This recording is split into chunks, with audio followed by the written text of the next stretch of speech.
No final do século XIX, o tradicional terreno da cultura erudita era o que dominava a Alemanha. Afinal, o isolamento político e cultural alemão durante a Primeira Guerra levaria a uma procura pela identidade nacional, aproximando os expressionistas do estilo gótico medieval, como a raiz da arte germânica e da sua suposta tendência à abstração.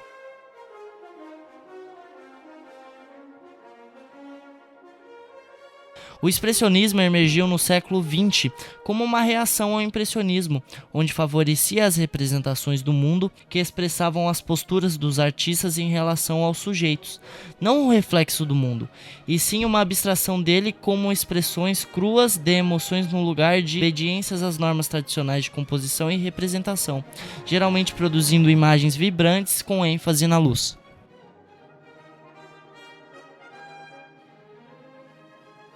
O movimento estava interessado no relacionamento entre arte e sociedade e eventualmente abrangia um amplo conjunto de campos incluindo arquitetura, pintura, teatro, dança e também o cinema. Em outubro de 1895, os irmãos Skladanovsky criaram o bioscópio, aparelho muito semelhante ao cinematógrafo que os irmãos Lumière exibiriam em dezembro do mesmo ano em Paris.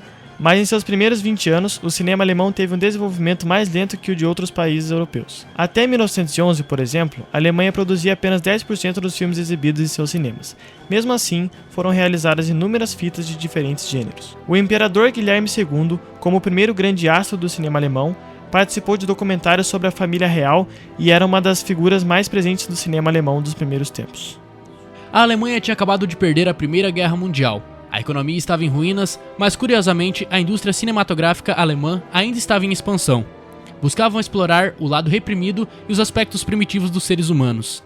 Isso encorajou a exportação de filmes e mesmo em um tempo muito difícil economicamente, o governo alemão priorizou e apoiou a sua indústria cinematográfica. Foi esse pano de fundo que lançou o movimento cinematográfico expressionista alemão. Então, com o apoio de grandes grupos privados, o Estado alemão fundou em dezembro de 1917 a UFA, companhia que passou a centralizar a maior parte da produção, distribuição e exibição de filmes na Alemanha. E foi importante, pois protegeu salas de cinema da Europa para exibições de filmes expressionistas. A dramaturgia expressionista, embora produzida desde antes de 1914, encontraria seu público a partir de 1916. Até 1914, o cinema alemão havia enfrentado dificuldades para se estabelecer na esfera doméstica e, ao começar a guerra, sua posição se inverteu. Foi necessário que a indústria cinematográfica alemã não apenas suprisse sozinha o mercado inteiro, como também produzisse filmes de guerra para manter a moral da população e dar respostas à ofensiva cinematográfica internacional. A premissa adotada pelo cinema expressionista é que o filme só se torna arte se suas imagens diferem da realidade. Em 1921, o movimento conquistaria o reconhecimento internacional com o filme O Gabinete do Dr. Caligari.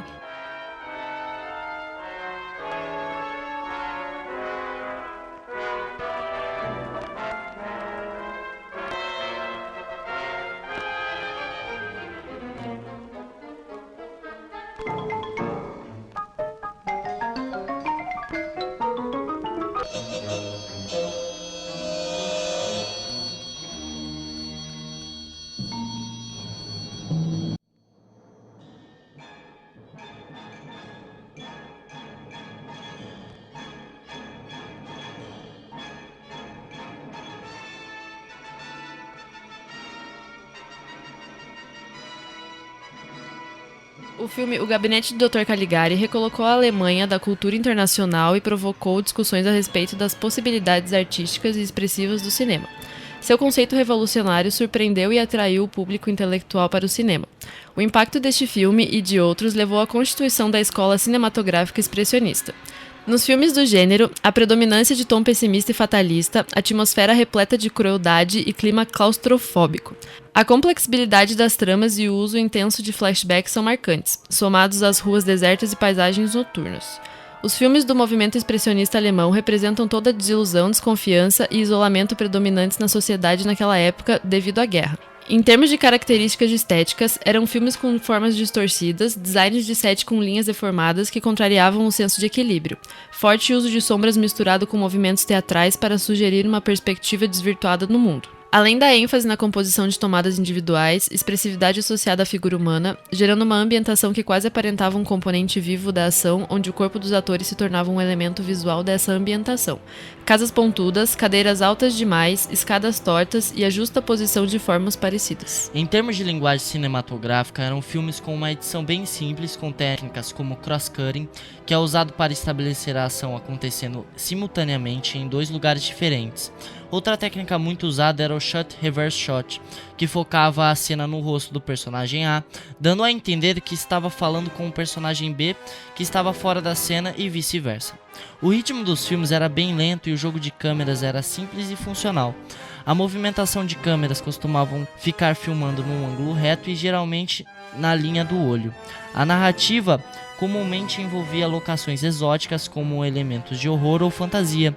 Também era muito comum ver figuras de autoridades retratadas como vilã, que era o reflexo da realidade que a sociedade naquele momento sentia por seu governo. O filme mais famoso do movimento expressionismo alemão foi, sem dúvidas, O Gabinete do Dr. Caligari. É um filme do ano de 1920, dirigido pelo diretor Robert Wayne. Embora não seja o primeiro filme expressionista, era o filme com maior importância do movimento. Ele conta a história de um ilusionista chamado Dr. Caligari e seu assistente sonâmbulo Cesare, que tem a habilidade de ver o futuro das pessoas. O filme é uma examinação muito interessante da instabilidade mental e era pioneiro em vários aspectos técnicos. Por exemplo, ele inclui um dos primeiros usos do flashback da história no cinema. Ele também foi um dos primeiros filmes a usar o final twist, que é o final surpresa, que é tão comum nos filmes de hoje. O compromisso do filme com os princípios expressionistas também é visível na forma como ele foi construído. Há uma forte ênfase no mise-en-scène, onde as cenas permanecem montadas como uma pintura ou uma fotografia. A câmera capta o ponto de fundo vindo do ângulo que cria um palco, onde os personagens são cuidadosamente posicionados e a movimentação dos personagens é tão estilizada quanto as ambientações. E também refletem o estado mental do narrador. Então você vê roupas estranhas, expressões faciais exageradas com a maquiagem e movimentação sinuosa e angular. Todos os principais elementos estéticos do movimento expressionista alemão estão presentes nesse filme, por isso ele é o mais importante do movimento.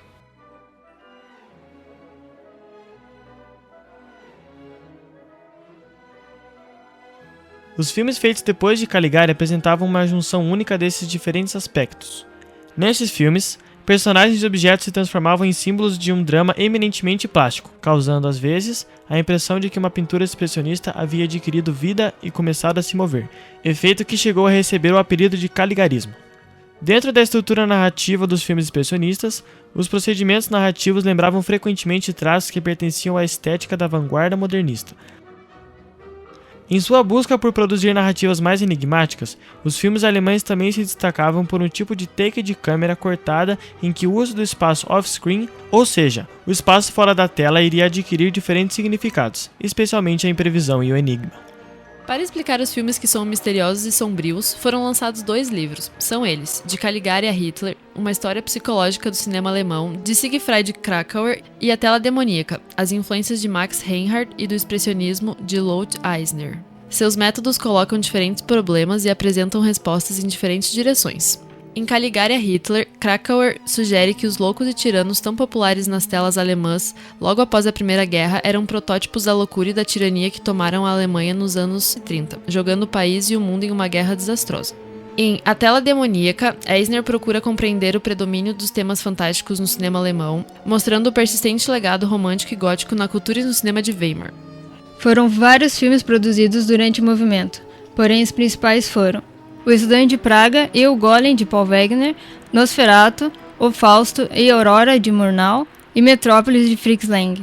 Com a repercussão dos filmes alemães e com o êxodo dos cineastas para o cinema mundial e principalmente o cinema americano, foram influenciados pelo expressionismo, como se percebe, por exemplo, nos filmes de horror, góticos e nos filmes de gangster dos anos 1930 a 1940, e no cinema noir dos anos 1940 a 1950, como Drácula, Frankenstein e The Mummy, além do que teve um fortíssimo impacto na história do cinema em geral. Entre os artistas alemães importados por Hollywood estavam o produtor Erich Pommer, os roteiristas Karl Mayer e Robert Siodmak, Os diretores Ernest Lubitsch, F.W. Murnau, Paul Leni, Fritz Lang, Joseph von Sternberg, George Pabst e Karl Freund, entre muitos outros.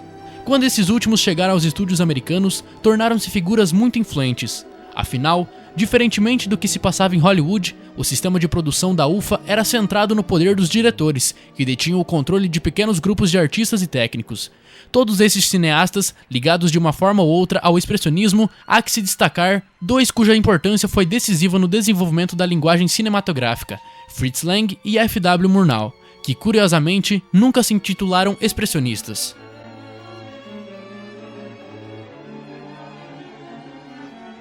Murnau estudou literatura, filosofia, música e história da arte nas universidades de Heidelberg e Berlim.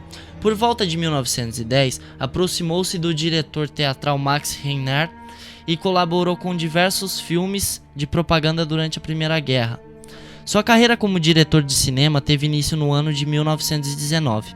Porém, seu reconhecimento viria com os filmes Fantasma, 1922, Nosferatu, 1922 e principalmente com A Última Gargalhada, de 1924, que o transformou em celebridade na Alemanha.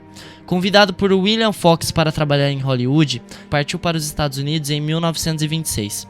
No ano seguinte, realizou nos estúdios da Fox aquela que seria considerada por muitos a sua obra-prima, Aurora, do ano de 1927, com o roteiro de Karl Mayer e cenários de Hocus Glace.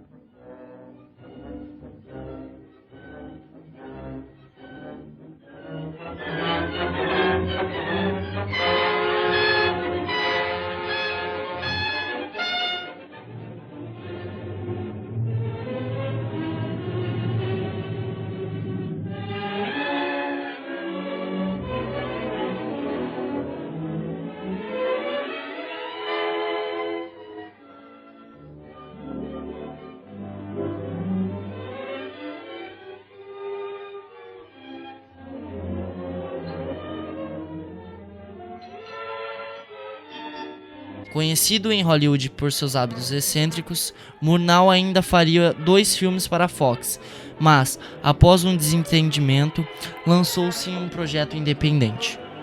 Murnau morreu em 1931, dias antes de lançar seu último filme. Este diretor ficou conhecido como o grande mestre das paisagens poéticas, permanecendo como um dos personagens mais geniais e misteriosos do cinema alemão.